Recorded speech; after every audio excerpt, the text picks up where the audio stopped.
사무엘상 6장입니다. 사무엘상 6장 1절에서 9절이고 우리가 주의 괴를 어떻게 하랴? 우리가 주의 괴를 어떻게 하랴? 필리스틴 사람들이 이제 언약궤를 돌려주는 문제, 또 이걸 어떻게 처리할 것인가 의논하는 장면입니다.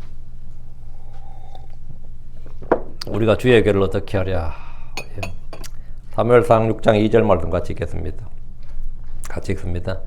블레셋 사람들이 제사장들과 점쟁이들을 불러서 이르되 우리가 주의 괴를 어떻게 처리하랴? 우리가 무엇으로 그것의 젖으로 보낼지 우리에게 고하라 하며, 블레셋은 이제 필리스틴이라고 했고요. 필리스틴 사람들이 어떻게 이제 블레셋 사람들이 제사장들 점쟁이들을 불러서 이르되, 그러니까 지혜를 구해야 되는데 그 지혜자 좋은 자가 누군 거예요? 제사장들과 제사장 다곤의 제사장들이죠. 다곤의 제사장들과 점쟁이들, 점술에 의지하는 겁니다.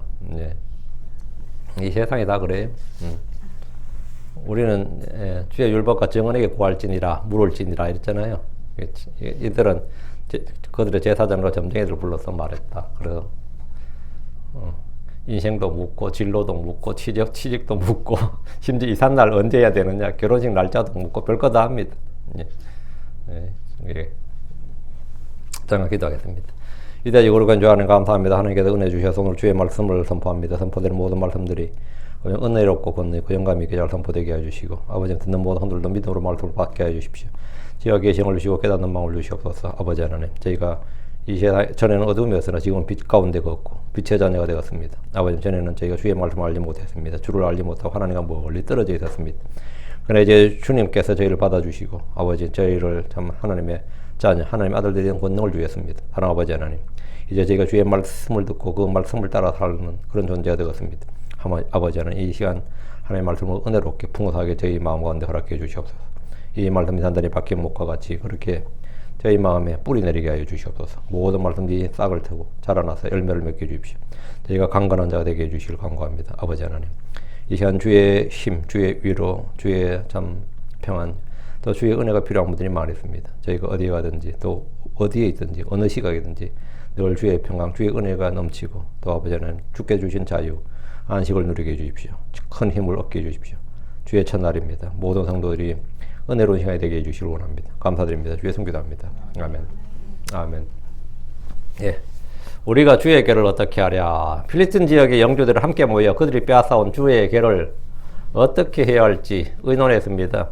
그들은 이스라엘과의 전쟁에서 승리하고 그들의 진영에 있던 주의 언약궤를 빼앗아 그들의 신 다곤의 집에서 그걸 두었습니다. 다곤 옆에 주의 괴를 둔 것은 전리품으로서 그들의 승리를 자축하고 그들의 신 다곤에게 영광을 돌리기 위한 것이었습니다. 그들은 이스라엘을 이겼고 이스라엘 주 하나님을 이겼다고 생각했을 겁니다. 그러나 그들의 그런 생각은 큰 착각이었습니다. 그들은 주 하나님을 전혀 알지 못했습니다. 주의 백성 이스라엘도 주를 알지 못했고 필리스틴 사람들도 주를 알지 못했습니다. 우리는 주를 알아야 됩니다. 우리는 주를 알아야 되고 주의 말씀을 알아야 되고 주의 일을 알아야 됩니다. 하나님 아버지와 그분의 아들 예수 그리스도를 아는 것이 영원한 생명입니다. 주께서 마태복음 22장 29절에 너희가 성경 기록들도 알지 못하고 하나님의 권능도 알지 못함으로 잘못하였느니라 했습니다. 이스라엘도 잘못했고 필리스틴도 잘못했습니다. 왜? 성경 기록도 알지 못하고 하나님의 권능도 알지 못했기 때문입니다. 알지 못하면 잘못하게 됩니다. 그럼 무지는 필연적으로 뭡니까? 오류를 낳습니다. 무지는 언제나 오류를 낳아요. 그들은 언약궤를 승리의 부적으로, 이스라엘은 언약궤를 승리의 부적처럼 사용하려고 했습니다. 언약궤를 자기들이 마치 요술램프나 되는 것처럼 아니면 마법의 지팡이로 되는 것처럼 언약궤를 그런 식으로 자신들의 용도와 목적에 맞추어서 이용하려고 했습니다. 그들은 하나님도, 하나님의 권능도, 하나님의 말씀도, 하나님의 뜻도 알지 못했습니다. 그들은 주의 집에 있는 거룩한 것들의 무슨 신비한 권능, 놀라운 권능, 신비한 효력, 자기도 알지 못하지만 뭔가 있을 것이다. 그렇게 생각했지만 그것은 믿음이 아니라 미신이었습니다. 그것은 믿음이 아니라 미신이었어요. 그것은 불신입니다. 지금도 헐리우드 영화에 보면 성배라 그러죠. 그 성배를 찾았어. 성배가 뭐예요? 그 잔이에요. 배가 잔배자야. 성은 뭐죠? 그냥 거룩한 잔이야. 근데 거기에 들어있는 물인지 뭔지 하여튼 아픈 사람한테 부으면 그냥 아픈 사람이 확 낫고 마시면 그 사람이 확 낫고 힘이 나고 그런 거룩한 건데 그 신문 같은 잘 쓰죠. 독이 든 성배 그러잖아요. 그 독이 든 성배라는 게 애매한 거예요. 성배기 때문에 독을 다 중화했을 것이다. 그래서 마셔라. 그럼 어떤 거죠? 그게 독이 든 성배예요. 마셔라. 그 마시려니까 뭐죠? 중 안 돼서 어떻게 되죠? 죽는 거죠. 그래가지고 뭐 예를 들어 뭐 한국의 뭐 올림픽 국가대표 감독을 맡으라 그러면 전부 다 뭐래요? 독이 든 성배를 해서 성공에 4강을 가든지 뭐 예를 들어 뭐 준우승 우승하면 완전히 뭐가 되는 거죠? 진짜 성배야. 근데 여선 탈락했네. 독이었어. 그 사람 인생 커리어를 그냥 망치는 거예요. 응? 인생 커리어를 망치고 뭐 한국 나라에 못 살 정도로 되는 거지. 뭐 우리는 집단적으로 린치를 가하잖아요. 한국 사람 특징이 뭐죠? 누가 두들겨 맞는 걸 보면서 왜 패느냐, 뭐 이렇게 묻지 않는다잖아. 누가 누굴 때리고 있으면 같이 때린다잖아요. 그러고 다 때리고 나서 무슨 일이었지 그런다잖아요. 이게 한국 사람이라 그랬어요. 이건 제가 한 말이 아닙니다. 윤치호 선생이 쓴 글에 나와요. 한국 사람은 90%가 감정이고 10%가 이성인지라 멍석말이를 하는 사람을 지나가다 멍석말이를 당하는 사람을 보면 도와주려고 하지 않고 같이 팬 다음에 연유를 묻는다 그랬어요. 그 사람이 왜 맞았는지 연유를 묻는다 그랬고, 저희 중학교 체육 선생님도 일단 패고 나서 이유를 묻는다 그랬어요. 일단 맞고 보자 그랬어요. 일단 맞고 나중에 왜 맞았는지. 때린 사람도 몰라. 이게 한국은 완전 집단 문화거든요. 그 한국은 집단 문화예요. 그 뭐 후쿠시마 원전도 그렇죠, 광우병도 그렇죠. 전부 다 뭐였어요? 지나고 나서 보니까 전부 다 미친 짓이었어요. 지나고 보니까 미친 짓이었다고. 그런데도 같이 그 동조를 하는 거잖아요.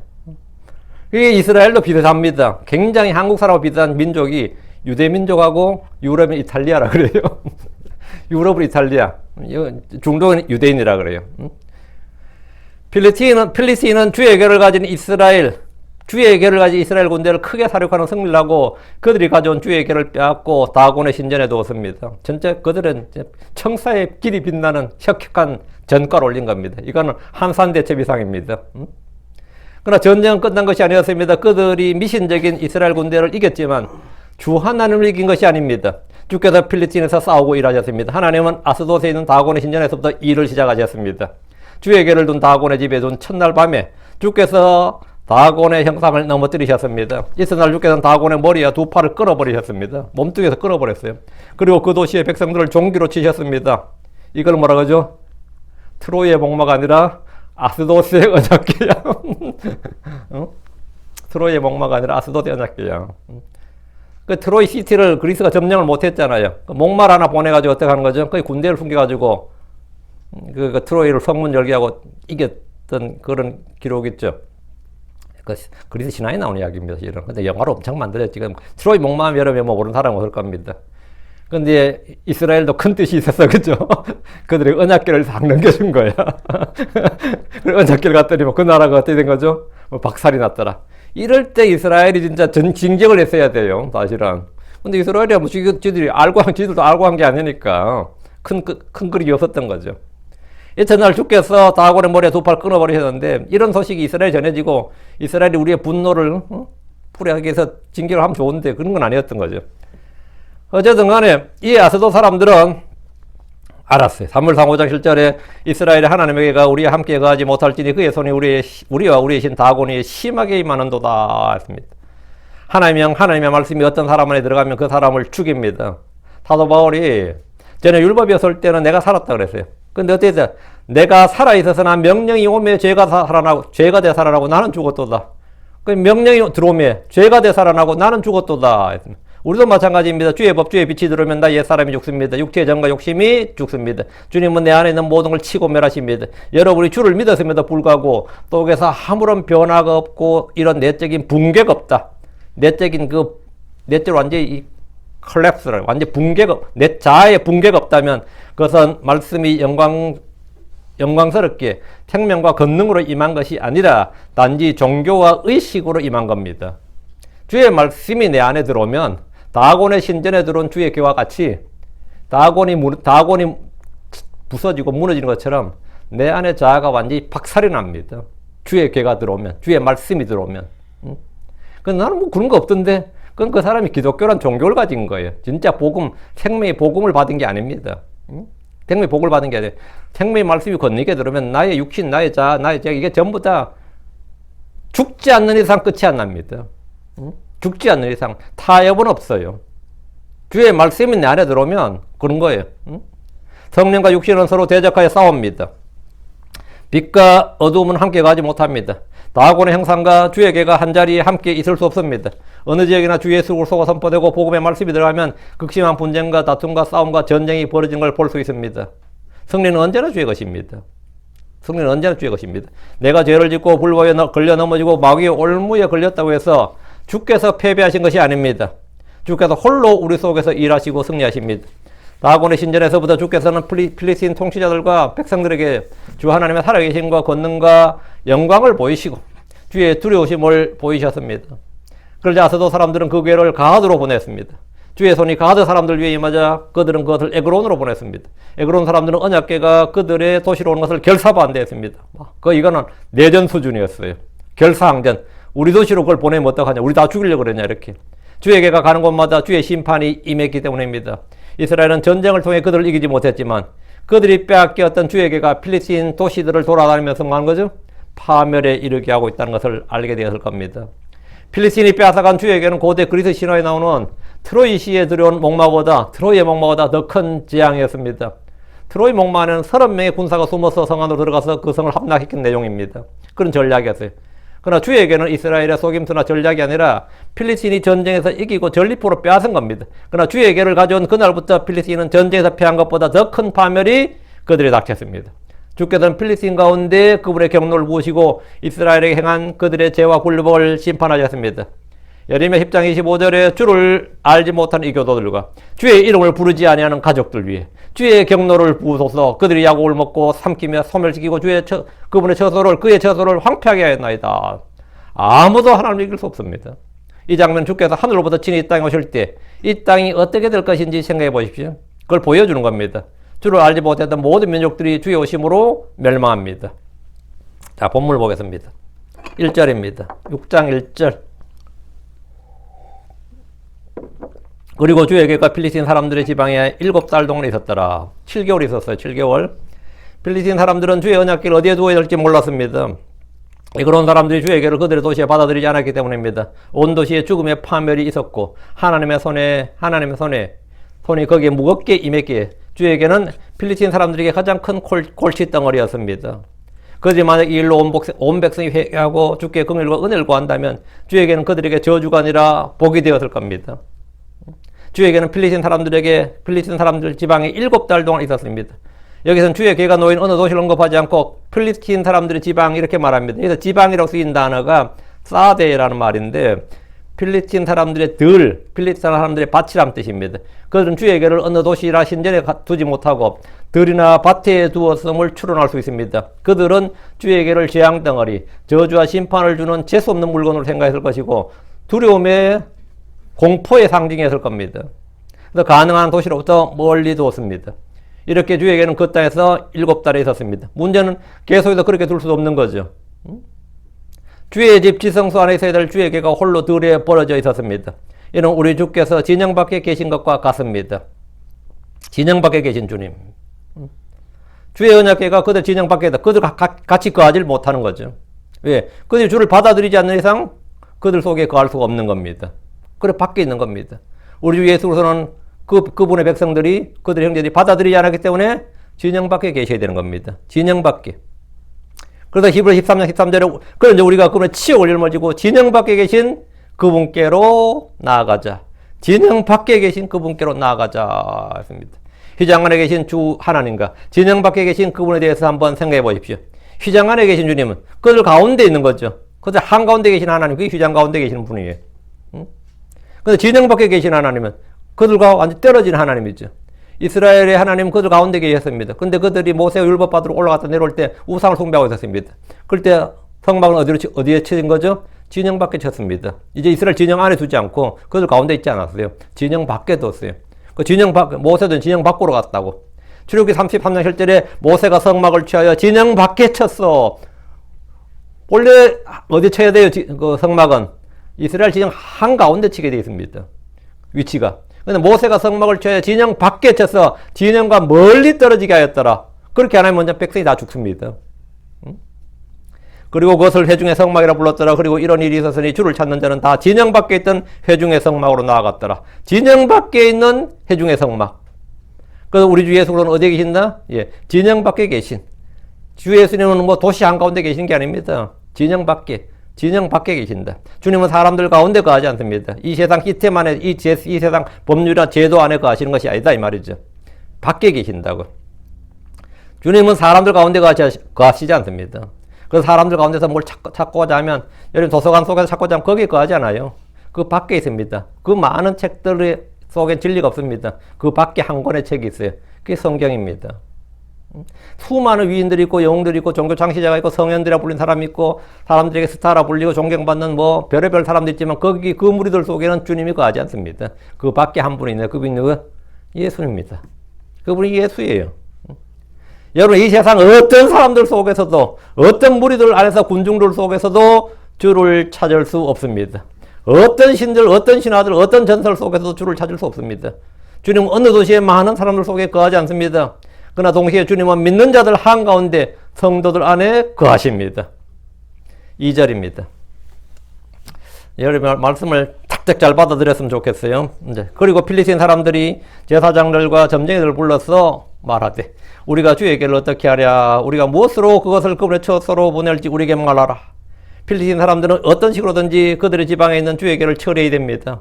계속 그렇게 둘 수는 없거나 시한폭탄이죠. 그들 입장은 시한폭탄이죠. 파괴하든지 불태우든지 지중해 바다에 던지든지 땅에 묻든지 어딘가에 버리든지 해야 되는데 감히 어느 누구도 그렇게 할 생각을 하지 못합니다. 왜? 이미 한번 맛을 뜨거운 맛을 한번 봤단 말이죠. 그러니까 감히 뭐 누구도 그렇게 못해요.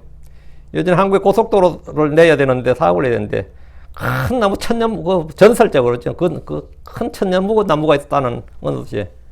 그러니까 관료들이라고 그러죠. 배 이래 된 거예요. 당연히 곧 도로가 나야 되는데 배 하니까 문제는 그 나무에 신기가 있다는 소문이 있어서 아무도 못 빼는 거예요. 응? 그냥 배 하니까 아무도 못 빼. 그리고 뺄 사람 하니까 아무도 못 빼. 응? 그래가지고 그 나무를 뺄 수 있는 그 전기톱 들고 가서 뺄 수 있는 사람한테 현상금을 걸고 포상한다 그랬어요. 그런데도 안 되는 거예요. 그만큼 그 당시 미신적이었다고요. 그때 할 때. 결국은 뭐 소위 말하는 자기가 기가 더 세다고 자부하는 몇몇 사람들이 근데 이게 미신이라는 게 그런 거죠. 근데 언약궤에 대해서는 지금 그 정도 그런 미신이 아니란 말이죠. 왜? 직접 한번 그들은 대규모로 한번 죽어봤기 때문에 감히 어느 누구도 뭐 언약궤를 파괴한다, 불태운다, 뭐 버린다, 땅속에 묻는다 이건 상상도 못하는 거죠. 주께서 살아계시다는 것과 그분의 권능을 확실히 알았기 때문에 감히 주의 계를 없앤다는 것은 누구 하나 그 필리스틴 사람들 중에서 누구 하나 감히 시도할 수 없는 일이었습니다. 그러다 필리스틴 사람들은 그들의 제사장들과 점쟁이들을 불러서 이 괴를, 이 문제를 어떻게 처리해야 될지 이제 지혜를 구한 겁니다. 2절에 우리가 주의 괴를 어떻게 하랴? 우리가 무엇으로 그것을 그분의 처소로 보낼지 우리에게 말하라. 이때는 그들도 우리도 모르지. 뭐 우리가 알았으면 우리 지금까지 놔뒀겠어, 그죠? 7개월 동안 놔둘까? 우리도 모르지. 모르니까 지금 그건 같이 버려둔 건데 문제는 민중들이 답을 내놓으라네. 그럼 이때 점쟁이들은 알든 모르든 무조건 답을 내놔야지. 안 맞아 죽어요. 근데 답을 내놓으면 나도 모르는 답을 나가 하면 듣는 놈은 알아 몰라. 어차피 같이 몰라. 그땐 상관없어요. 그래서 점쟁이들은 마음껏 말을 해도 돼. 왜? 어차피 나도 모르고 니도 모르는데 뭐 니가 내가 확인할 거 아니잖아. 내 답을. 정답이 없다고. 정답 없을 때 마음껏 뭐 한다? 말해도 되는 거예요. 응? 우리가 주의 길을 어떻게 하라? 우리가 무엇으로 그것을 그분의 처소로 보낼지 우리에게 말하라. 나한테 뭘 묻는다는 말은 모른단 말이에요. 그럼 답을 해줘. 그들은 언약궤를 처리할 지혜를 그들의 제사장들과 점쟁이들이 물었습니다. 사실 가장 정확한 방법은 실로의 성막으로 사람을 보내어서 유대의 제사장들에게, 이스라엘의 제사장들에게 자문을 구하는 겁니다. 우리가 참 지난 전쟁 때 너희 언약궤를 갖고 왔는데, 주를 갖고 왔는데 이런 일이 있으니까 너희는 이걸 어떻게 처리하느냐, 이걸 어떻게 처리할지 좀 알려다오. 이게 사실 정사이죠. 그들의 제사장이나 점쟁이 물어야 되는 게 아니라 유대의 실로로 사람을 보내야 된다고. 그래서 사무엘에게 물어야 된다. 지금 사무엘이 언제 엘리 죽었고 이제 사무엘에게 물어야 되면 그럼 사무엘이 그러면 뭐 레이사람을 보내서 어깨에 메고 왔겠죠. 주의 법을 아는 사람들에게 물어야 그나마 좀 더 나은 정보, 정확한 지식을 얻을 수 있습니다. 그러나 그들은 자기들끼리 머리를 맞대고 이 문제를 해결하려고 했습니다. 일단 그들은 이 괴를 이스라엘의 성막으로 보내기로 결정을 했습니다. 돌려보낸다 이거. 지금 묻는 것은 우리가 무엇으로 그것을 그분의 처소로 보낼지 방법론이에요. 보내기를 이미 결정났고, 율법에 따르면 레위 사람들의 자손들이 막대들로 하나님의 궤를 들어서 어깨에 메고 온 게 됩니다. 그러나 필리스틴의 점쟁이들과 제사장들은 이런 지식이 전혀 없었습니다. 세상 사람들은 지금도 점쟁이들을 찾고 종교인들을 찾아서 인생의 문제들이나 어려움을 어떻게 해결할지 답을 구합니다. 내가 어떻게 해야 성공할 수 있는지, 사업엔 성공할 수 있고, 결혼에 성공할 수 있고, 자식들은 성공할 수 있고, 뭐 계속 이 성공을 구하지, 성공의 방법을. 그러면 점쟁이들도 솔직하면, 내가 알면 내가 지금 점쟁이 하고 있겠냐, 그럴 거 아니야, 그죠? 내가 그걸 알면 나도 점쟁이 안 하지. 지도 지 인생 모르고, 그 점쟁이도 점쟁이 자식들 인생 모르잖아요. 안 그래요?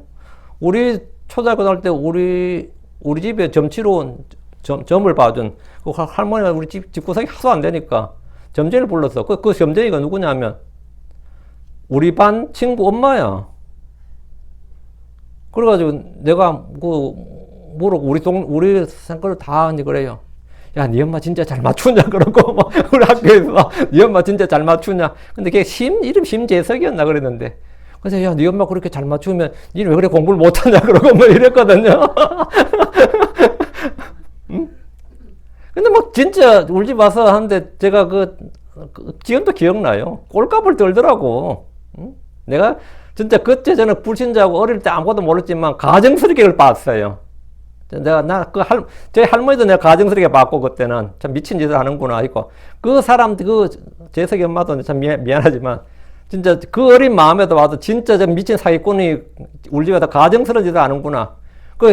우리 엄마 심장병이셨어요. 응? 그런데 뭐 심장병으로 돌아가셨는데 몰라. 이제 말 안 해줬나 봐. 헛소리를 막 하더라고. 응? 나는 그때 진짜 지금도 박정희를 존경하는 이유 중에 하나입니다. 이런 점쟁이들 다 없었다는 거. 다 없애지 못했지만 동네마다 있던 성황당은 다 없앴잖아요. 꼴 보기 싫다고 싸그리 처리해버렸단 말이지. 응? 모른다. 우리가 무엇으로 그것을 그분의 처소로 보낼지. 응? 율법에 따르면 이거 이제 사람들은 율법과 정언에게 묻지 않는단 말이죠. 인생의 문제들 어려움 어떻게 해결하는지 모르죠. 지 부적 팔아먹잖아요. 응? 지 부적이 그렇게 효과 좋으면 지 자식한테 지 가족들부터 한번 해보지. 하긴 요즘 뭐 사기 잘 쳐서 잘 먹고 살더라 다들. 잘 먹고 살다가 이제 한참 잘 먹고 살면 자기도 평생 점쟁이나 무당 소리 듣다 죽고 그러니까 어떻게 하는지 아세요? 한국의 점쟁이 무당들은 다 절로 들어갑니다. 교회로 안 되고 절로 들어가요. 그럼 불교는 점쟁이 무당이 아니잖아요. 불교는 기성 종교야. 그 체계가 있는. 근데 무당 점쟁이를 다 받아. 그동안 니들이 번 재산하고 니들이 갖고 있는 그 부동산하고 다 기부하는 조건으로. 그럼 승적을 줍니다. 승적을 주도 몰려가지고 다 스님으로 돌아가죠. 특이한 특징이. 그 한국 불교는 그 점쟁이 무당들이 깔려 있는 거죠. 근데 제가 어떤 회심한 점쟁이가 어떤 간증을 들었는데 교회도 못지않다 그러더라고요. 교회도 마귀 새끼들이 앞에 얼마나 많지 않냐. 난 그거 동의합니다. 왜? 이것도 종교가 돼버린 거죠, 교회도. 그 양복 입은 무당이라잖아요. 목사들을 양복 입은 무당이라 그래요. 성도들은 거기다 뭡니까? 비나이다 하고 안수해달라고 그러고 그러잖아요. 그건 답을 알지 못해도, 모른다고 하지 않고 어쨌든 답을 줍니다. 거짓말로 답을 해도 듣는 사람도 모르긴 매한 가지이기 때문에 이 사기는 100% 무탈하게 성립됩니다. 점쟁이들은 그들의 말이 틀려도 아무런 책임이 없습니다. 예언자들은 그들의 말이 틀리면 어떻게 되죠? 돌에 맞아 죽습니다. 점쟁이들은 틀려도 복치 안 돌려줍니다. 안 돌려줘요. 3절입니다. 이에 그들이 말하되 너희가 이스라엘에 하나님의 궤를 보내려거든 그것을 빈 채로 보내지 말고 다만 어떤 식으로든지 그분께 범법 헌물을 돌려드리라. 그리하면 너희가 치유될 것이요. 맞아요. 또 그분의 손이 어찌하여 너희에게서 떠나지 아니한지 알게 되리라. 필리스틴의 제사장과 점쟁이들은 솔직히 우리는 알지 못하노라. 이스라엘 제사장들이 사람을 보내서 물어보자. 이렇게 하지 않았습니다. 이게 그냥 솔직한 거죠. 누가 나한테 물으면 아이고 나도 그거 알았으면 이렇게 살겠습니까? 그러지. 잘 모르는 거잖아. 그들은 주의 궤를 돌려보내는 방법, 즉 이동 방법에 대해서 답을 줬는데 그걸 그냥 자기들의 지혜로 준 거예요. 너희가 이스라엘에 하나님의 궤를 보내려거든 그것을 빈 채로 보내지 말고 다음은 어떤 식으로든지 그분께 범법함을 돌려드리라 했는데 그들 하나님의 궤를 돌려보낼 보낼 때 그것을 빈 채로 보내지 말라. 소위 말하면 뭐가 있어야 되는 거죠. 선물 드려야 된다고. 선물, 헌물, 뭐 하여튼 간에 뇌물, 뭐. 그 주께 범법 헌물을 올려드리라고 합니다. 그것을 빈 채로 보내지 말라는 것은 이제 선물이든 헌물을 드리는 건데, 필리스틴은 이스라엘의 소유죠, 이게. 걔는 이스라엘 소유라고, 이스라엘 성전의 소유라고요. 자기들 거 아니라고. 뺏어온 건 확실하잖아요. 그건 100% 팩트란 말이죠. 이제 전리품이긴 하지만 그거 뺏어온 거니까. 남의 걸 뺏어온 것이니까, 최소한 뭘 해야 된다? 돌려보낼 때는 그냥 돌려보내는데 배상금이나 보상금을 줘야 된다고. 배상금이나 보상금을 지불해라고. 그들은 주의 재앙을 통해 자신들의 잘못을 깨달았고, 이에 대해서 어떤 식으로든지 자신들의 잘못을 시인하고 표현한 방법이 빈채로 그것을 보내지 말고, 어떤 식으로든지 범법 헌물을 드리는 겁니다. 일반적인 민사 사건의 경우는 이자를 포함해서 위자료 정도의 배상, 성경에 따르면 율법에 따르면 20%죠. 형사 사건의 경우에도 그에 따른 충분한 배상을 해야 됩니다. 그들이 드린다는 범법 헌물은 배상하겠다는 겁니다. 자, 다시 3절. 그리하면 너희가 치유될 것이요. 또 그분의 손이 어째 너희에게 떠나지 아니한지 알게 되리라. 이 말은 필리스틴의 점쟁이들과 제사장들의 희망사항이고 그들만의 생각입니다. 이렇게 한다고 해서 그들에게 임한 종인가 치유될지는 아무도 알 수 없습니다. 점쟁이들이 확신에 차서 하는 말은 솔직히 알 수도 없고 믿을 수도 없습니다. 그들은 이 일을 통해서 그분의 손이 어찌 필리스틴에서 떠나지 않았는지 알게 될 것이다 합니다. 이 말은 이렇게 하는 것이 주께서 하시는 일인지 우연으로 일어난 것이 시험해 보는 것이란 겁니다. 점쟁이들과 제사장들이 이렇게 해서 재앙이 그치고 병이 치유되면 지금까지 일은 하는 게 당연히 일이고, 이렇게 했는데도 안 되면 우연히 일어난 일이다, 이렇게 믿고 싶은 겁니다. 이 역시 그들만의 생각이고 자의적 해석입니다. 4절. 그때 그들이 말하되 우리가 그분께 드려야 할 범법 헌물은 무엇이냐? 무엇이어야 하느냐? 그들이 대답하되 필리스틴 사람들의 영주들의 수대로 금종기 5개와 금지 5마리라야 하리라. 이는 한 재앙이 너희 모두와 너희 영주들 위해 내렸기 때문이라. 백성들이 일단 그들의 조언대로 주께 범법 헌물을 드리기로 했습니다. 그럼 무엇을 드려야 되는지 물었습니다. 필리스틴의 점쟁이들, 제사장들은 주의 법을 전혀 알지 못했기에 범법 헌물의 율법에 따라 드린 것이 아니라 그들이 정한 방식대로 드리는 겁니다. 이것이 모든 우상 종교의 특징입니다. 사람이 무언가를 드릴 때 그들이 모든 걸 정하는 겁니다. 사람이 헌물의 종류를 정하고 헌물의 시기를 정하고 횟수를 정하고 양을 정하고 방법을 정하고 장소를 정하고 모든 걸 다 누가 정한다? 사람이 정하는 겁니다. 그게 종교입니다. 하나님이 정한다. 그게 뭐죠? 하나님이 정하신다. 그게 율법이에요. 그리고 그게 기독교예요. 유대교나 기독교는 사람이 정하는 게 없어요. 다 하나님이 정하시는 거지.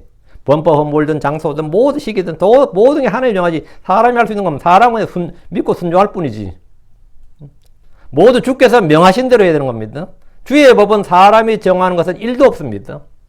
필리스틴의 제사장과 점쟁이들은 대답하기를 필리스틴 사람들의 영주들의 수대로 금종기 5개와 금지 5마리라 하리라. 이는 한 재앙이 너희 모두와 너희 영주들 위해 내렸기 때문이니라. 필리스틴의 영주들이 5이니까 금종기 5, 금지 5마리를 범법으로 드리라는 겁니다. 금종기라고 할 때 종기가 지금 말로 하면 치액, 치질 이런 겁니다. 쥐를 만든 것은 그 질병이 쥐를 통해 전염되었기 때문입니다. 광야에서 이스라엘이 불뱀에 물렸을 때 노뱀을 만들었듯이 당시에는 고통을 받는 원인이 무엇이든지 그 형상을 만들어서 바치는 것은 풍습이었습니다. 필리스틴의 점쟁이들은 자신들의 이런 결정을 내린 이유를 말합니다. 이는 한 재앙이 너희 모두와 너희 영주들 위해 내렸기 때문이니라. 주 하나님의 재앙은 신전의 다곤에서부터 모든 백성과 영주들 위에도 모두 내렸습니다. 하나님의 심판은 외모에 따라 사람을 차별하지 않습니다. 신전 제사장이라고 점쟁이들하고서 예외 없단 말이죠. 영주들에도 다 내렸다고요. 점쟁이들은 나름대로 근거와 이유를 대면서 해결책을 제시했습니다. 듣는 사람은 어때요? 그럴듯하죠? 어차피 답이 없는데 이런 답이라도 들으면 어때요? 뭐 그냥 한번 해보지 뭐. 되든 안 되든. 그 되면 좋고 안 되면 뭡니까? 이게 아니다 하면 되잖아요. 이게 아니다. 이런 식으로 하면 되거든요. 이건 오늘날 어느 점집에 와도 들을 수 있는 그런 말입니다. 어느 점집에 와서 여러분이 들어도 다 들을 수 있는 말이에요. 5절입니다. 그로 너희는 너희 종기의 형상들과 땅을 해치는 너희 쥐들의 형상들을 만들지니라. 그리하여 이스라엘 하나님께 영광을 돌리라. 혹시 그분께서 그분의 손을 가볍게 하사 너희로부터 또 너희 신들로부터 너희 땅에서부터 떠나실까 하노라. 이게 그들의 희망사항입니다. 이 일로 이래 되기를. 이렇게 종기 형상, 땅을 해치는 쥐의 형상이라 하죠. 너희 쥐들의 형상을 만들지니라. 그리하여 이스라엘의 하나님께 영광을 돌리라. 여기 이 부분. 그렇게 해서 이스라엘 하나님께 영광을 돌리라는 거예요. 이스라엘 하나님께. 그 종기 형상들은 그들의 은밀한 부에 나선 질병의 모습을 따라 만든 형상이고, 쥐들의 형상이야 뭐 그 땅에 있던 쥐들을 따라 만든 겁니다. 땅을 해치는 너희 쥐들의 형상이 이 말에서 땅은 필리스틴 사람들의 땅에 해를 끼치는 쥐들로서 그들의 종기가 쥐들과 연관되어 있는 성을 보여줍니다. 파리나 모기나 이나 쥐나 하여튼 짐승이나 곤충을 통해서 뭐 이런 걸 통해서 병을 옮김으로써 해를 끼치는 동물들은 지금도 많습니다. 지금도 지구상에서 사람을 가장 많이 죽이는 짐승하면 사자, 호랑이는 아니죠. 여러분 곰이 사람을 많이 죽인다 그런 건 아니잖아요. 뭐 늑대가 사람 많이 죽여요? 지금도 모기가 말라리아나 댕기열 같은 생명을 위협하는 질병을 옮길 수도 있고, 유엔 산하 이거 세계보건기구 WHO라고 그러죠. 그 세계보건기구에 따르면 이런 질병을 옮기는 모기들이 매년 이 지구상에 72만 5천 명을 죽인다고 합니다. 추정치인데 70만 명 이상이 매년 모기로 죽는다는 거예요. 파리도 만만치 않습니다. 그 세계보건기구는 파리 옮길 수 있는 질환을 약 65가지로 추정하고 있습니다. 이는 여러 사람의 건강을 위협할 수 있습니다. 파리가 사람들이 옮기는 대표적인 질환이 장티푸스, 콜레라, 이질, 유행성 질망염, 소아마비도 있습니다. 쥐들이 옮기는 질병도 많습니다. 필리핀 사람들이 죽었던 질병은 주로 쥐를 통해 전파되었기 때문에 그들은 땅을 해치는 쥐 이렇게 말한 겁니다. 땅을 해치는 쥐. 여러분 여기 있는 분들은 애들은 모르겠구나. 우리 어릴 때는 쥐 잡는 날이 있었어요. 온 동네가 쥐를 잡고, 나 학교 다니는데 쥐꼬리를 가져가야 돼, 학교에. 쥐를 잡았다는 적으로. 야, 참, 지금 내가 별일 다 했다 싶은데, 그만큼 쥐가 해를 많이 끼쳤어요. 진짜 쥐가 마당에도 보이고, 진짜 어디서나 쥐는 그냥 우리 눈에 일상적으로 보여서 쥐와 동행이야, 거의. 응? 그 쥐약 놓는 날, 전부 같이 놔야 된다 그래요. 그래야 참 많이도 잡았다, 진짜. 근데, 자, 그때 정부는 말이죠. 그런 것까지 다 지시를 했어요. 진짜. 이 일반 민중들의 생활에 쥐 잡는 날까지 다 정해가지고, 진짜, 그렇게 했습니다. 그렇게 해가지고, 예. 쥐가 먹어 치우는 양식이 너무 많고, 쥐가 옮기는 질병이 너무 많다는 거예요. 근데 그건 맞는 말이었어요. 근데 중국은 쥐를 잡아야 되는데, 저 새는 해롭다 해가지고, 저 새는 해롭다 해가지고, 마오쩌둥이 새를 잡은 거예요. 미쳤지. 새는 잡으면 안 돼요. 그럼 완전히 뭐 중국 굶어 죽게 만들었지. 쥐를 잡아야지, 한국처럼. 그래서 땅을 해치는 쥐다. 다시 5절. 그래야 이스라엘이 하나님께 영광을 돌리라. 필리스틴은 이번 전쟁에서 주의 계를 빼앗아 전리품으로 취하면서 주를 멸시했고 그들의 신 다곤이 승리했다고 생각했습니다. 그러나 주의 심판 재앙을 통해 그들은 주 하나님께 영광을 돌려야 한다는 사실을 알았습니다. 주 하나님을 멸시하는 것은 치명적인 실수고 가장 위험한 일임을 안 겁니다. 주의 말씀을 통해 그분을 알지 못하면 그분의 심판을 통해서 사람들은 주를 알아야 됩니다. 주의 말씀을 통해 아는 게 제일 좋아요. 근데 말씀을 불신하면 주의 말씀을 통해 주를 알지 못하는 사람들은 모두 다 주의 심판을 통해 주를 알게 됩니다. 이 땅에서 주를 알지 못한 사람은 지옥에서 주를 알게 됩니다. 이 땅에서 주를 알지 못한 사람, 이 땅에서 주를 안 사람은 당연히 하늘에서 주를 뵙는 거고, 이 땅에서 주를 알지 못한 사람은 어디서 주를 알게 된다고? 지옥에서 주를 알게 됩니다. 언젠간 주를 알게 되는데 지옥에서 주를 알게 된다고요. 그것은 지옥에서 성경이 주의 말씀인 걸 알게 되고 예수가 주요 그리스도인 걸 알게 됩니다. 알게 된 것. 그건 틀림없습니다. 100%는 제가 개런티합니다. 예. 하나님께서 필리스틴의 제사장들과 점쟁이들을 통해 필리스틴 백성들이 주께 영광을 돌려 함을 알고 인정하게 하셨습니다. 주께서 이 땅에 오시는 그날에 모든 혀가 예수 그리스도를 주라고 시인하고 그분께 영광을 돌립니다. 모든 무릎이 그분 앞에 꿇고 모든 혀가 주를 뭐라고? 자백한다고요. 다시 5절입니다. 혹시 그분께서 그분의 손을 가볍게 하사 너희로부터 또 너희 신들로부터 또 너희 땅에서부터 떠나실까 하노라.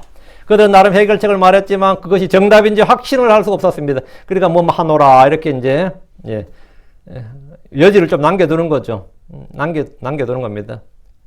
난 예수 믿으면 구원 받습니다. 이렇게 제가 설교하지 예수 믿으면 구원 받을지도 모르겠다 이렇게 설교하진 않잖아요.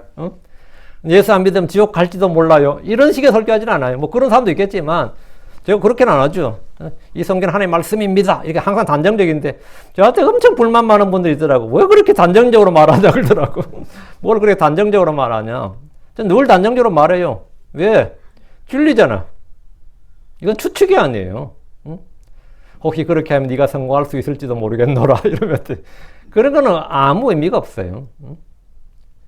주의 말씀이란 계시가 없으면 사람들이 주를 위해 무엇을 해도 그것이 받아들일지 아닐지 알 수가 없습니다.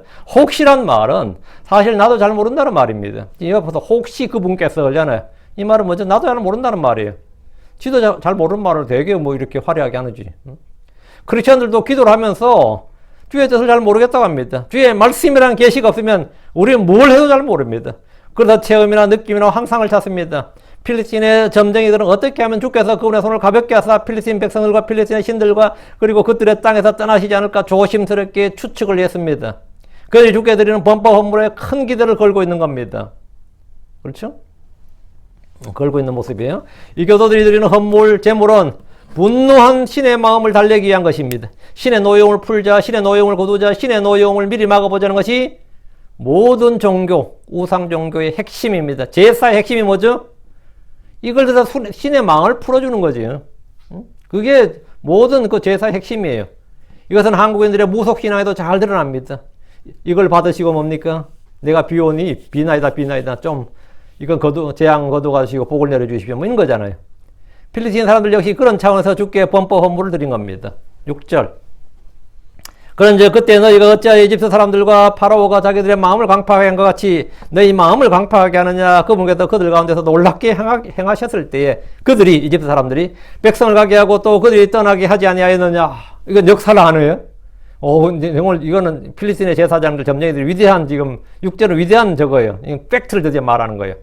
필리스틴 제사장들과 점쟁이들은 이 부분에서 놀라운 말을 했습니다. 진짜 저도 놀랍니다. 이거.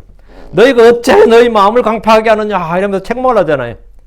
필리스틴 사람들은 이번 전쟁의 승리로 마음이 높아졌습니다. 주의 계를 빼앗은 것으로 인해 이스라엘 하나님을 낮추어 보았습니다. 그들은 이 일에 대해 어떤 죄나 불법을 행했다는 의식 자체가 없었습니다. 감각이 없어요.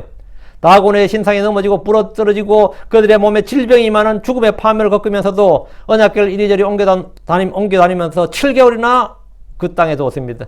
이에 대해서 필리스틴의 제사장들 점쟁이들이 그들의 완악함과 교만함과 높은 마음을 지적하고 책망한 겁니다. 이 교도들은 다른 종교의 신들도 존중하고 두려워해야 되고 합당한 대우를 해야 한다고 생각합니다.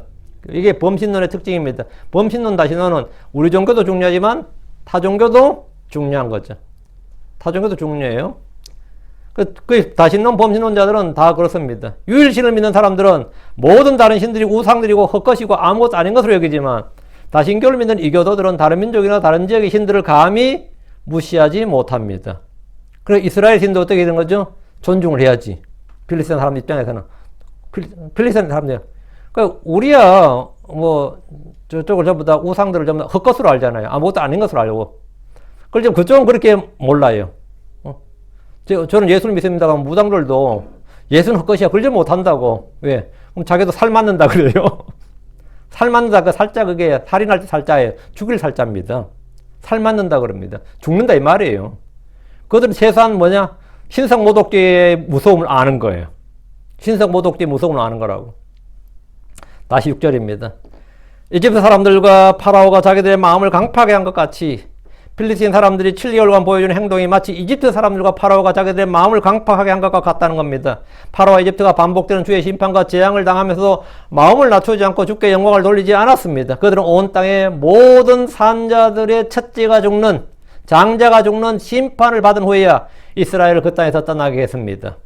지금도 필리스틴이 지금 이 시점에 필리스틴이 그와 같은 전체를 밟고 있다는 겁니다. 이제부터 필리스틴의 제사장과 점쟁이들은 이집트의 술사들보다 파라오보다는 뭐다? 지혜로웠습니다. 그건 지혜로웠어요. 그들은 역사로부터 뭔가 배우는 것이 있었습니다. 우리는 이전에 기록된 사건들과 인물들, 역사들을 통해서 배움과 훈계를 얻고 경고를 받아야 됩니다. 이전에 기록된 것은 무엇인지 우리의 뭘 위해서? 배움을 위해서 기록된 겁니다. 로마 15장 4절에 무엇이든지 이전에 기록된 것들은 우리의 배움을 위하여 기록되었으니 우리의 배움을 위하여 for our learning 우리의 배움을 위하여 기록됐다. 뭔가를 배워야 된다고요. 필리스틴 사람들에서 뭔가를 배워야 되고요. 필리스틴 사람들이 뭔가 배워야 돼요. 고린도전 10장 11절에 이제 이 모든 일은 그들에게 본보기로 일어났으며 또 그것들은 세상의 끝을 맞는 우리를 훈계하기 위해 기록되었느니라. 여러분은 늘 마음을 낮추십시오. 자기를 부인하십시오. 마음을 부드럽게 하십시오. 다시 6절입니다. 그분께서 그들 가운데 놀랍게, 하나님께서 그들 가운데 이집트에서 놀랍게 행하셨을 때 그들이 백성을 가게 하고 이스라엘 가게 하고 이 말이에요. 또 그들이 떠나게 하지 아니하였느냐. 자, 필리스틴의 제사장과 점쟁이들은 주께서 이집트에서 행하신 일과 출애굽의 사건을 정확히 알고 있었습니다. 그분께서 그들 가운데서 놀랍게 행하셨을 때란 10번의 재앙과 그 중에서 10번째 재앙, 특히 10번째 재앙을 말합니다. 온 이집트의 집집마다 첫 태생이 모두 죽는 일이 있고 났어야 파라오는 이스라엘을 가게 했습니다. 출애굽은 이스라엘의 독립투쟁이나 무장투쟁으로 아니면 그들의 열렬한 그 독립심 어떻게든 독립하자 이렇게 해서 이루어진 일이 아닙니다. 이스라엘이 이루어낸 일이 아니에요. 당시 국제정세로 인해서 외국 군대가 이루어낸 일도 아닙니다. 이집트의 원자 폭탄이 터졌다든가 이런 것도 아니에요. 이집트의 내부이나 외침으로 인해서 일어날 일도 아닙니다. 주께서 그들 가운데서 놀랍게 행하셨을 때 이집트는 그들을 가게 하고 떠나게 했습니다. 7절입니다. 그러므로 이제 새 수레를 하나 만들라. 또 그들 위에 멍에를 맨 적이 없는 젖이 나는 소 둘을 끌어다가 그 암소들을 수레에 묶고 그들의 송아지들은 암소들로 떼어내어 집으로 데려올지니라. 자, 젖이 나는 소다 이 말은 뭐죠? 지금 젖을 안 뗀 소예요. 송아지하고. 그러면 어미소는 데려가고 수레를 끌도록 수레에 묶고 송아지는 집으로 가져버리면 떨어지죠. 그러니까 송아지는 계속 막 음매하면서 어미를 찾아요. 자기도 먹어야 되잖아. 어미소도 반대로 송아지를 떨어뜨려 오면 난리 납니다. 계속 찾고 그래요. 그러니까 이거는 왜 이렇게 실제로 왜 이렇게 했느냐? 수레를 만든다, 새 수레를 만들라고 했잖아요. 젖이 나는 소 둘을 끌어다가. 그래서 이건 지금 시험하는 겁니다. 이 일이 하나님으로서 말미암은 것인지 아닌지를 시험하는 거예요. 그러니까 주에게로 옮기는 방법을 구체적으로 말해주고 있는데 새 수레를 하나 만들라는 것은 주에게로 옮기는데 사용할 목적으로 수레를 새로 하나 만들라는 겁니다. 한 번도 세속적인 목적을 위해서 사용된 적이 없어야 되는 그런 개를 만드는 거예요. 이런 개를 이제 거룩한 개라 그러죠. 거룩한 수레가 되는 겁니다. 특별한 목적과 용도를 위해서 따로 떼어놓은 것, 따로 만들어진 것이 뭐죠? 따로 떼어놓은 것, 따로 특별한 용도와 목적을 위해서 따로 만들어지거나 그 용도로 구별된 것이 뭐다? 그게 성경의 거룩입니다. 여기서 만든 수레가 특별한 재질로 특별한 그걸 한 게 아니라 용도가 뭐죠? 오직 딱 한 가지. 주의 궤를 옮기려는 목적 하나로만 만들어진 수레. 예를 들어 한국에 올림픽을 치를 때, 처음 언제 올림픽 치렀죠. 선수들이 묵어야 될 호텔이 부족했어요. 그래서 올림픽 선수촌을 만들어 버렸습니다. 그 아파트는 오직 한 가지 목적이에요. 올림픽 관계자들을 재우고 먹이는 거예요. 그런데 올림픽 끝나면 그거 뭐 하죠? 일반에게 분양을 한 거예요. 그렇게 해가지고 지금도 선수촌 아파트 있습니다. 좋은 아파트라서 분양 잘 됐죠. 그래서 그걸 이제 돈을 회수하고. 네. 그들 위해서 그 용도로 만들어진 거예요. 근데 이제 강원도 평창에서 소치올림픽처럼 이제 동계올림픽을 했는데 만들어 놓고 나니까 거기 거기 아파트를 만들어 놔도 소용이 없는 거예요. 왜? 누가 안 사니까. 끝나고 나서 문제 터진 거지. 그럼 적자가 되는 거죠. 그냥 다 팔려버려야 되는데. 그러니까 지금 이 수레가 마찬가지예요. 나중에 수레를 어떻게 쓸지는 몰라도 지금까지는 뭐라고? 오직 주의 궤를 옮기는 데만 써야 돼. 요렇게 따로 주님을 위해서 따로 이 목적 하나로만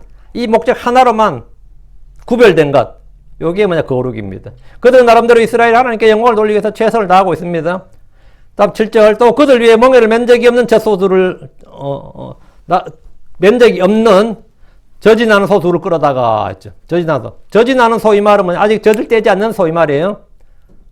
젖소 하면 뭐가 되죠? 그건 약간 다른 의미죠. 젖소는 그 새끼하고 상관없이 젖이 계속 나는 게 젖소잖아요. 그렇죠. 이게 젖소가 아니고 젖이 밀키, 젖이 나는 소 이 말이에요. 이 역시 수레와 마찬가지로 거룩의 개념에 기초한 것입니다. 소가 특별히 거룩해서가 아니라 그 소가 어찌 경건하고 거룩하고 영물이네 그게 아니고 그 소는 뭐다? 이 수레를 끌기 위한 소야. 땅을 갈거나 다른 게 아니라 이 수레를 끌기 위해서 처음 소가 특별히 거룩해서가 아니고 거룩한 소라 이 말은 뭐냐? 이 하나님을 위해서 이 목적과 용도 다른 목적으로 사용된 적이 없고 다른 용도로 사용된 적이 없고 오직 주를 위해서만 들여지고 사용되는 소가 거룩한 소입니다. 여러분이 거룩한 사람이란 뭐냐면 주를 위해서 따로 떼어진 주님을 위해서 따로 떼어진 사람 그게 뭐냐? 그럼 여러분이 거룩한 사람이에요. 그렇지 않으면 그게 교회 올 땐 교회 오고 또 거기 가서는 또 거기 맞춰서 하고 그건 거룩한 소가 그건 잡탕이야. 그건 거룩한 사람이 아니에요.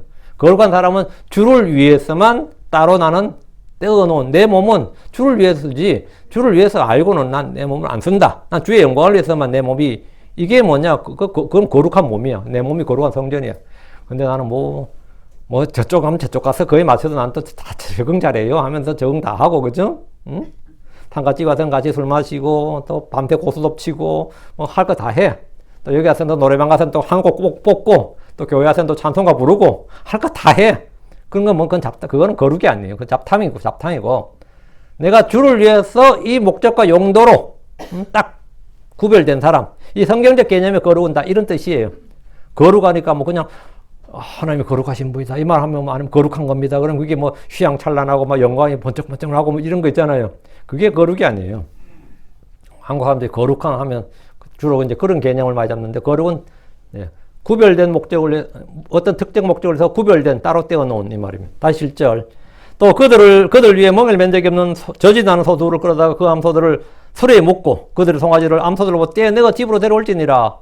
집으로 데려오라고. 필리스틴의 제사장들, 점쟁이들은 주에게로 보내면서 중요한 시험을 하고 있습니다. 멍에를 맨 적이 없는 암소 2마리는 젖을 떼지 않는 새끼를 두는 암소들입니다. 그냥 다른 암소가 아니고. 젖을 떼지 않는 송아지들을 어미로부터 떼어놓으면 새끼 소는 어미를 찾고 어미소도 울부짖으며 새끼를 찾습니다. 그건 당연한 거죠. 본능인데. 저는 시골에서 새끼 소를 팔아버리면 어미소가 2주에서 3주 정도를 밤낮으로 부르짖는 그런 걸 자주 봤습니다. 그럼 이 밤에 조용할 때 온 동네가 그 소의 울음소리를 들어있어요. 온 동네 사람이. 응? 그럼 누구 집에 소를 팔았구나, 송아지 팔았구나, 그 집 송아지 팔았나 보다 그래요 다. 응? 그럼 애들 학비 내야 되고 하면은 시골 돈이 없으니까요. 응? 그럼 그 송아지 파는 거예요. 아깝지 파는 사람도. 그렇지 목도리 필요하니까 송아지 파는 거예요. 응? 그러면 온 동네 사람들이 어미소의 울음소리를 보름 정도 밤낮으로 듣게 됩니다. 젖을 떼지 않는 새끼 소를 어미소들로부터 떼어놓으면 어떻게 되느냐? 어미소는 새끼에게로 향합니다. 새끼 소들은 당연히 어미를 찾게 됩니다. 이것은 동물들의 자연스러운 본성이고 예정입니다. 필리스틴의 제사장과 점쟁이들은 이것으로 그들에게 임한 재앙이 주의 심판인지 아닌지를 판단하려 한 겁니다. 이걸 어떻게 판단하는 거야? 소들을 통해 판단하겠다는 거예요. 어떻게? 그들은 젖을 떼지 않은 암소 2마리를 수레에 묶음으로써 그들에게 내린 재앙의 근원이 하나님인지 아닌지를 분별하려고 합니다. 이것은 그들이 주를 시험하는 겁니까? 그들은 시험하고 입증하려고 하는 겁니다. 자, 보세요. 8절. 또 주에게를 가져다가 그것을 수레 위에 두라. 그리고 너희가 범법 헌물을 그분께 돌려드리는 금보물들은 금보물들은 상자에 담아 그것의 옆에 두고 그 괴를 보내어 가게 하라. 그 새 수레에 젖이 나는 어미소들을 묶고 주의 괴를 이제 수레 위에 둡니다. 이것은 주의 뭘 알지 못했던 그들이 주의 괴를 옮기는 방법이었습니다. 수레 위에는 그들이 마련한 범법 헌물, 그 금종기 5과 금지 5마리죠. 그것을 이제 금으로 만든 보물 상자에 담아서 주의 괴 옆에 뒀습니다. 그리고 소들을 앞으로 가게 하는 겁니다. 누가 소들을 끌고 가는 것이 아니라 그냥 소들을 보내는 거예요. 그럼 소들이 똑바로 이스라엘로 가면 그는 주님의 역사죠. 주님의 역사. 주님께서 그냥 역사하셔 쭉 이제 소를 컨트롤 하셔가지고 쭉 가는 거니까. 근데 소들이 그냥 자기 집으로 돌아가 버리면 새끼 사대로. 그거는 이거 하나님이 저게 아닌 거야. 이게 정확한 판단인가? 근데 그들은 그렇게 하겠다는 거야, 지금 9절. 또 보라, 만일 그 괴가 그의 본래 지경의 길로 벳세메스로 올라가면 그때는 그분께서 이 큰 장을 우리에게 내리신 것이니라. 그러나 만일 그렇지 아니하면 그때는 우리를 친 것이 그분의 손이 아니며 그것이 우리에게 일어난 일이 우연임을 우리가 알리라. 그것은 이 전염병이 일어난 거는 그건 전염병이 돈 것이지 하나님의 재앙이 아니었다. 이렇게 우리는 판단하겠노라 이거예요. 이게 이제 결국 뭐죠? 우리가 이렇게 판단하겠다는 거예요.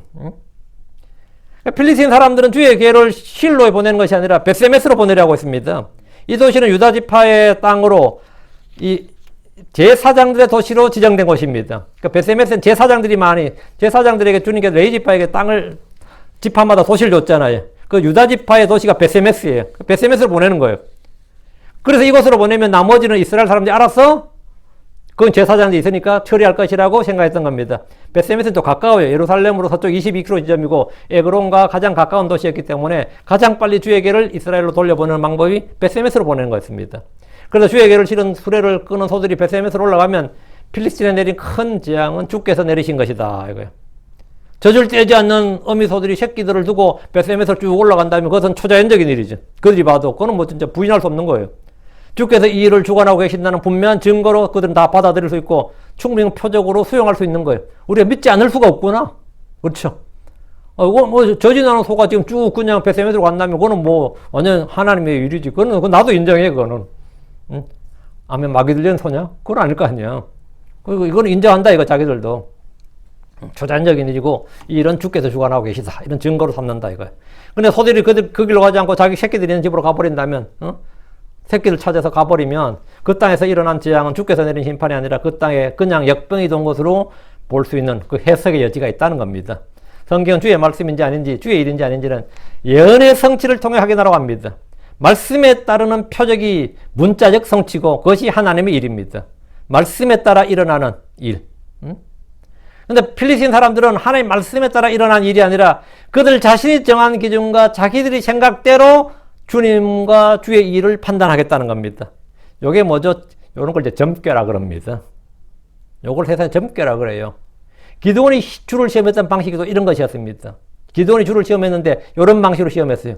그러니까 여러분에게 그렇게 따라하라는 거 아닙니다. 그 기드온이 그만큼 그때의 믿음이 없었던 겁니다. 이것은 성도들이 따라야 할 본이 아닙니다. 전에 어떤 사업을 하는 형제님께서, 저희 교회 형제님이 아침에 문을 한 10시쯤에 문을 열어요. 문을 여는데 아침에 이제 기도를 해요. 그때 아무도, 그때는 손님이 없을 때 아침 먼저 기도부터 다 하고 시작하는데 오늘 매출은 5,000불이 넘게 주시옵소서. 이렇게 기도를 하는데 5,000불이 넘게 주셔서 이렇게 기도하고 나니까 자기가 5,000불이 넘을 수 있잖아. 응? 이거저거 하면. 근데 꼭 그렇게 그렇게 기도는 안 되겠다 싶어서 항상 기도할 때 오늘 매출은 5,232센트가 되게 해주십시오. 이렇게 기도를 하는 거예요. 그 뒤에 센트까지가 맞아야 된다. 1,000불 단위, 100불 단위는 그냥 쉽게 될 수 있기 때문에 제일 뒤에 맨 뒤에 센트까지 맞아야 정확히 하나님이 이루어 주신 것인 줄 자기가 알고, 그럼 여기서 5,232센트가 되게 해주십시오 했는데 5,200불까지 뭐 32센트 안 맞으면 그건 하나님이 한 일이 아니야. 그죠? 그런 식으로 늘 기도한다는 거예요. 저는 그 형제가 몇 번 응답을 받았는지 모르겠지만 제가 생각하는데 한 번도 없다고 생각합니다. 한 번도 없다고 생각해요. 왜? 내가 정한 기준에 충족되면 그 주님의 일이고, 그렇지 않으면 우연이라는 식의 판단은 성경적인 것도 아니고 영적인 것도 아닙니다. 그런데 오늘날 너무나 많은 사람들이 성경을 두고 이런 식으로 주님 이 일이 이루어지면 하나님이 하신 것으로 믿고 안 이루어지면 아닌 것으로 알겠습니다. 그래, 네 혼자 알아라고. 네 멋대로 생각하라고. 그냥 뭐 네 상상은 네 자유지 뭐. 생각도 네 자유고. 응?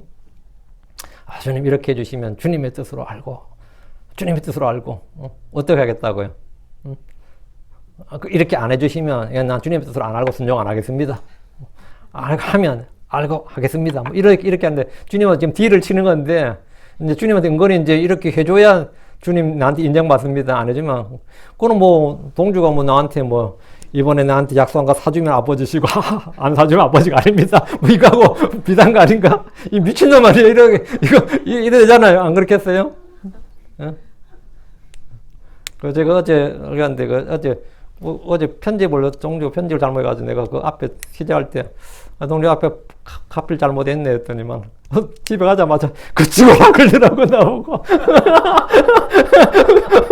편집을 집어라 그러더라고. 어디 하니까 앞에 찍었네. 나 그거 처음 들었어요. 찍었어.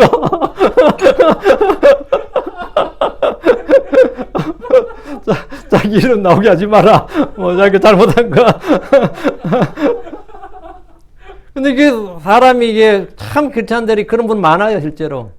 지금 이 필리핀의 점쟁이들처럼 제사장처럼 수많은 사람들이 이런 기도합니다. 하나님 이렇게 해주시면 하나님 뜻으로 알고, 이렇게 안 해주면 하나님이, 뭐 이렇게 해주면 하나님이고, 이렇게 안 해주면 하나님이, 이게 뭐 말 같은, 근데 그 미친 소리가 지금 자연스럽게 많이 퍼져 있어요.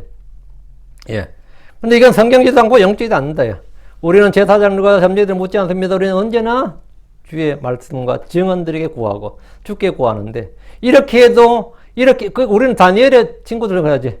이렇게 해주셔도 주님이 하신 일이고, 이렇게 안 해주셔도 주님이 안 지고, 죽어도 주님이고, 살아서 이게 우리고, 저건 죽이시면 하나님이 아니시고, 하는 뜻이 이런 식이죠. 이거는 크리스천들의 판단 기준 자체가 잘못된 것이고, 판단의 잣대, 기준 전체가 오류입니다.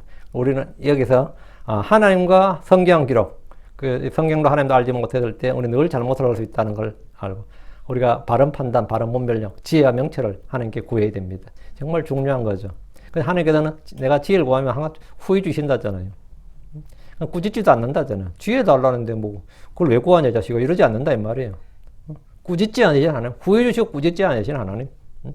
여러분 주님께 들고 가시고 주님의 근데 기도할 때 주님께 내가 구한 것을 주시 않으셔도 주님은 여전히 신실하신데 안 하시고 내가 잘 알지 못해도 주님께서 나에게 가장 좋은 것 언제나 마련하시고 공급하시는 분을 내가 믿습니다. 이렇게 하는 거예요. 그렇게 하는 겁니다. 믿습니다.